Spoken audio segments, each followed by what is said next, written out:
Hey, could your portfolio use a little peace and love from time to time? Stick around and I'll tell you how to get it. Woodstock, 3 days of music, peace and love.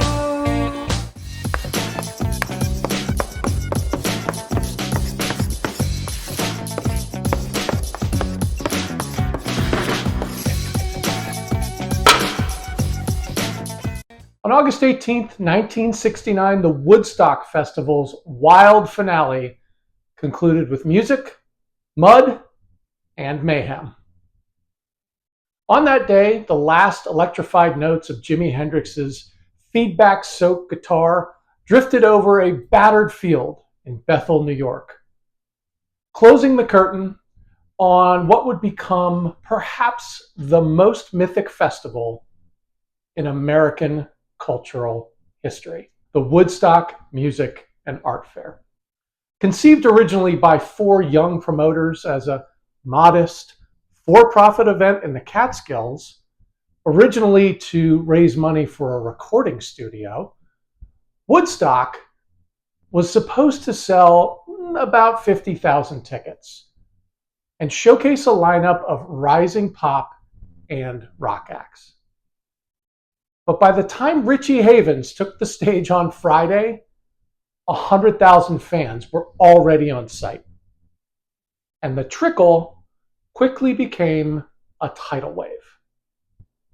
By Saturday afternoon, fences had been flattened by the crush of individuals coming in, roads were jammed for miles, and a relentless monsoon turned pasture land into a mud bog. The festival became, by accident and necessity, a free event. Supplies ran scarce. Medical and security teams were woefully unequipped. Yet, in place of panic, something singular took place. Strangers shared food and dry socks. Local farmers delivered milk and sandwiches. And music, performed through the wind and the rain, it filled the gaps where logistics failed. Yeah, peace and love, man.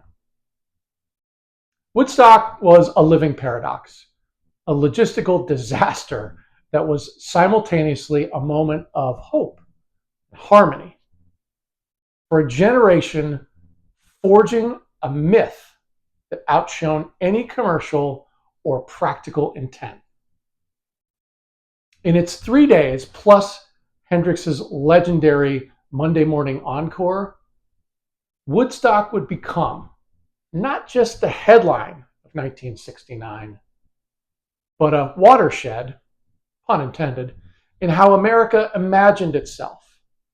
Proof that chaos, at least for a weekend, could give way to things like community. Here then are 4 lessons for modern investors from Woodstock's muddy miracle. First, plan for the unexpected. And we talk about this a lot because the unexpected is coming. Woodstock's organizers had plans and they had projections, but none of them accounted for the eventual 500,000 attendees, the relentless rain, and the vanished infrastructure. Modern investors, too, draft forecasts and targets, but the real world offers little respect for elegant plans. Market shocks, sudden corrections, and policy changes, they all arrive unannounced. So like muddy festival goers trudging through the night, successful investors, well, they prepare for the unforeseen. They diversify. They maintain emergency cash. And they avoid becoming over-leveraged. The test isn't whether your forecast is right. The test is how you respond when it isn't. This episode of the History Lessons podcast is sponsored by Victory Independent Planning. Hey, are you ready to take the stress out of your retirement? At Victory Independent Planning, we put you on the right trajectory with our exclusive VIP retirement glide path. Our smart approach prepares you for what's next by optimizing your sources of savings and income, your medical and healthcare planning, your advanced estate and giving strategies, risk management and investing, and tax planning. Let us help you glide into retirement with confidence.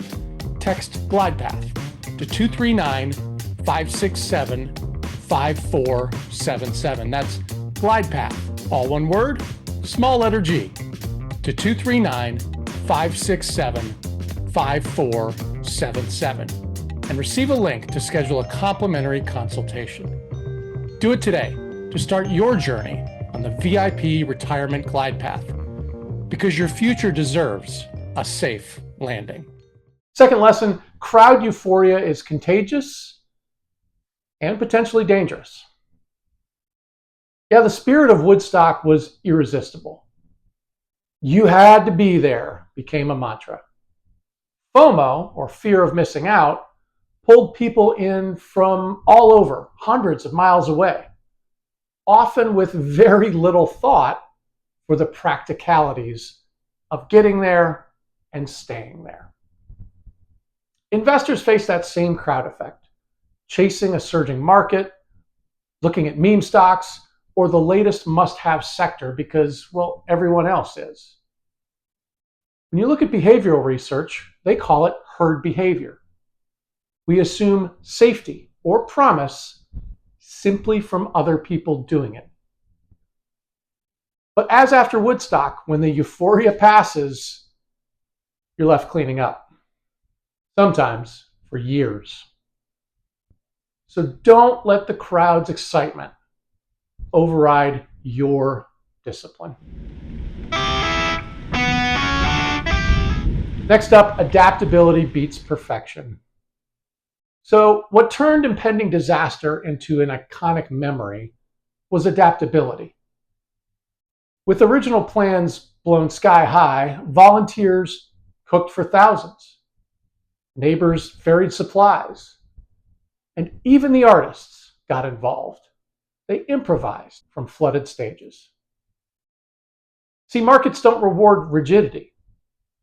They reward those who adapt when necessary. When your preferred asset class trips, when you endure a bout of inflation, or when regulation shifts suddenly, the winners are those who can adjust mid-stride or even mid-set, rebalancing, revisiting, and deploying flexibility instead of doubling down on broken strategies. Last up, remember the mud, not just the music. Woodstock endures rightfully in popular memory as a utopian moment. But the reality was a little bit messier. Misery, shortages, and an aftermath that actually bankrupted the promoters. Investors, too, tend to romanticize their storylines. They tend to remember only bull markets, forgetting the lean years and the pain that got them there, as well as those occasional sleepless nights. This is called recency and survivorship bias. Don't let past glory or the highlight reel blind you to real risks or proper preparation. Resilient investors keep records of both the setbacks and the successes. One final thought here. Woodstock's legacy was less about a flawless event and more about what people endured and how they improvised together. In markets, as in life, the myth often outshines the mud.